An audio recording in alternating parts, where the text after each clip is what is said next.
Remember to subscribe to our YouTube channel at NDN TV Nigeria.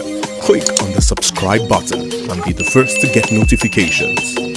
Opponents of the recent award of a $1.5 billion contract for the rehabilitation of the Port Harcourt refinery in the Niger Delta have faulted its process and intention, describing it as inimical to national economic growth and well-being of Nigerians.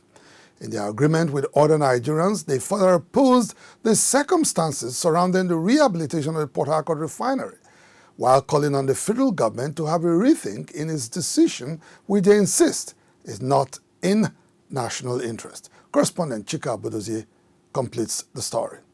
As part of efforts to ensure full capacity utilization for the Port Harcourt refinery, the federal government recently approved $1.5 billion for its rehabilitation. The contract awarded to Italian engineering firm Tecnimont SPA is expected to be executed in 3 phases, spanning a period of 8 years. The federal government says the rehabilitation of Port Harcourt refinery is the first major step taken to end many years of massive fuel importation, which has adversely affected the Nigerian economy.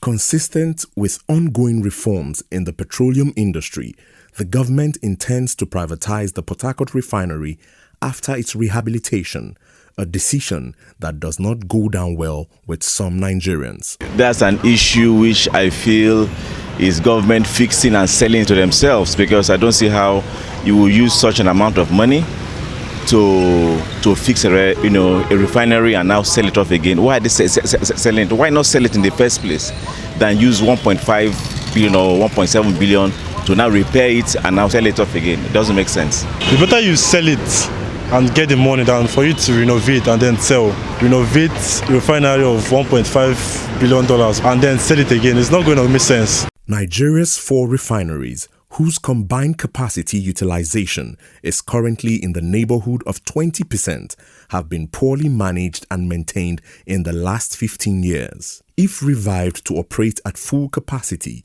the 4 refineries would refine about 428,000 barrels of crude per day, whereas the aggregate demand of petroleum products in the country was put at about 750,000 barrels of crude per day in 2017. What it means is that even if the 4 refineries are working at full capacity, which is something that is not attainable, it can't even guarantee local consumption. So if we are talking about trying to rehabilitate Port Harcourt refinery alone, it's just like dropping water in a desert. Following events of 2012, when President Goodluck Jonathan unsuccessfully attempted to deregulate the downstream sector of the petroleum industry, a national refineries task force was set up to investigate the moribund state of Nigeria's 4 refineries. In its report, the task force recommended that the government should relinquish control of the refineries by divesting a majority of its 100% equity to competent, resourceful and experienced partners in the transparent process, in accordance with the Privatization and Commercialization Enterprises Act of 1991. We expected that we will have government will advertise that, and both local and foreign companies will bid for that, so that you have a competitive process.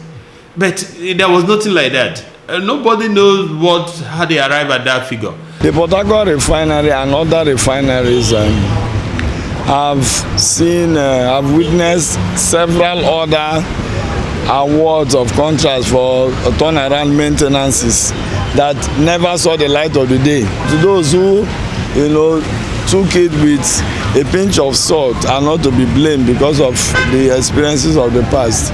Over the years, high costs of fuel importation has resulted in a phenomenal increase in the pump price of petrol from 57 naira in June 2014 to 165 naira in March 2021.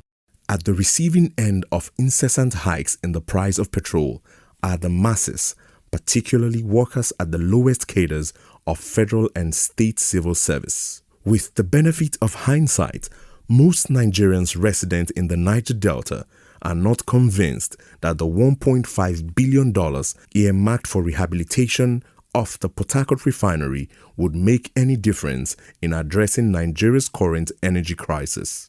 They would therefore want the federal government to explore available alternatives and possibly invigorate its policy of establishing modular refineries to fill huge gaps in the production of petroleum products and meet increasing demands for fuel across the country. Inside the Niger Delta,